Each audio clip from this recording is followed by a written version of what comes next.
कृष्णा कहते हैं, दुनिया से बात करने के लिए फ़ोन की ज़रूरत होती है और मुझसे बात करने के लिए मौन की ज़रूरत होती है। फ़ोन से बात करने पर बिल देना पड़ता है और मुझसे बात करने के लिए दिल देना पड़ता है। शरीर जल से पवित्र होता है, मन सत्य से, बुद्धि ज्ञान से और आत्मा धर्म से पवित्र होता है। और जिस मनुष्य के पास सत्वगुणी संपत्ति है उसे मैं मोक्ष और सुख अवश्य प्रदान करता हूँ। और किसी को तकलीफ़ देकर मुझसे अपनी खुशी की दुआ मत करना।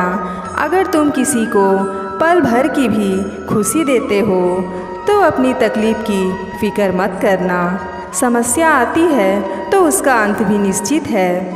हर रिश्ते में विश्वास रहने दो, जुबां पर हर वक्त मिठास रहने दो। यही तो अंदाज है ज़िंदगी जीने का। ना खुद रहो उदास, ना दूसरों को रहने दो।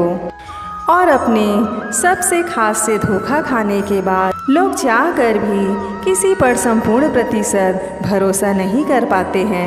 यही सत्य है। समय आने पर सबको मिलता है। समय से पहले की चाह ही दुख का कारण बनती है। जीवन में आधे दुख इस वजह से आते हैं क्योंकि तुमने उनसे आशाएं रखी जिनसे तुम्हें नहीं रखनी चाहिए थी। जिंदगी के मौके का फ़ायदा उठाओ मगर किसी के भरोसे का नहीं। और अगर तुम्हें किसी ने दुखी किया है तो बुरा मत मानना। लोग उसी पेड़ पर पत्थर मारते हैं जिस पेड़ पर ज़्यादा मीठे फल होते हैं। जो तुम्हें प्राप्त है वह तुम्हारे लिए पर्याप्त है। यही सत्य है।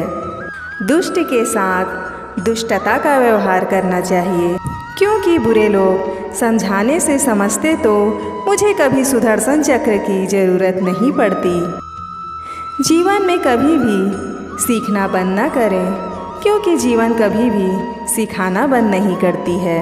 चक्रव्यूह रचने वाले सारे अपने ही होते हैं। कल भी यही सच था और आज भी यही सच है। हम इस जन्म में जो कर्म करते हैं वही हासिल करते हैं। यदि इसे सफल और उज्जवल बनाना है तो परिश्रम तो करना ही पड़ेगा।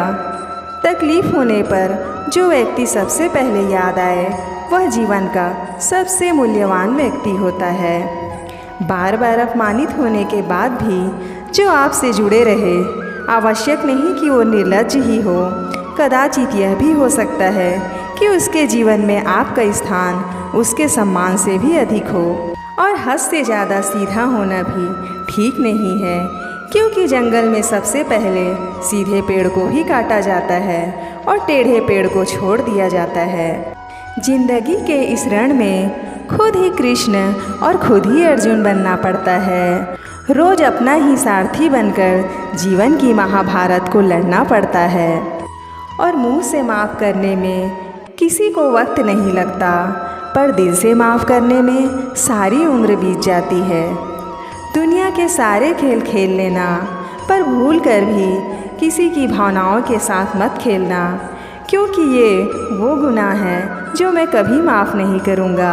दिव्यता केवल शक्तिशाली होने में नहीं बल्कि वास्तविक दिव्यता तो दूसरों में शक्ति जागृत करने में है। जब आप मुझसे जुड़ जाओगे तो आपकी परीक्षा प्रारंभ हो जाती है। कुछ लोग इसे दुख समझते हैं पर इसे आप मेरी कृपा समझें कि मैं आपके साथ हूँ।